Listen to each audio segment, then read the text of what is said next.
আর একটা হলো স্বাস্থ্য কার্ড, হেলথ কার্ড।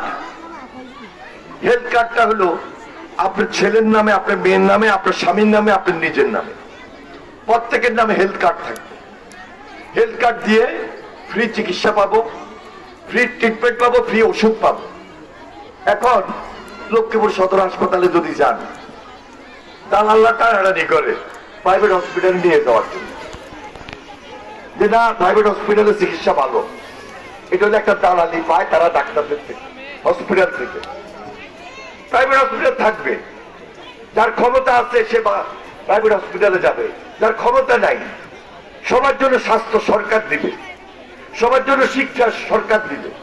তাহলে সবার জন্য যদি স্বাস্থ্য দিতে হয়, আপনার এক্সরে মেশিন ঠিক থাকতে হবে, হসপিটালে ডাক্তার থাকতে হবে, হসপিটালে ওটিতে অপারেশন থিয়েটার থাকতে হবে, হসপিটালে ওই যে ওষুধ ঠিক থাকতে হবে, প্যাথোলজি ঠিক থাকতে হবে।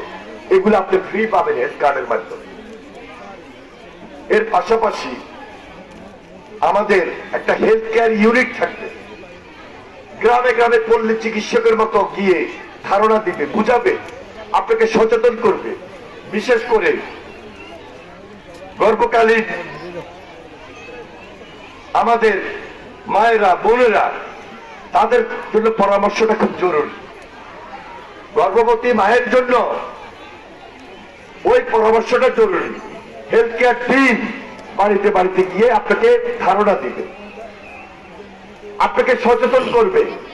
আপনার ছোট বাচ্চাটা সর্দি হইলো, কাশি হইলো, ডায়রিয়া হইলো, এই হেলথ কেয়ার টিম আপনাকে বলবে এই হেলথ কার্ডের মাধ্যমে কোথায় গেলে ওষুধটা পাবেন। সেটার জন্য আমাদের একটা কর্মসংস্থানের ব্যবস্থা তো হলো, সেখানে ছেলেমেয়েরা সরকারিভাবে কাজ করবে, তাহলে একটা কর্মসংস্থানের ব্যবস্থা হলো। এটা আমরা নিশ্চিত করছি ইনশাল্লাহ। এই কথাগুলো বলার জন্য আজকে উপস্থিত হয়েছে।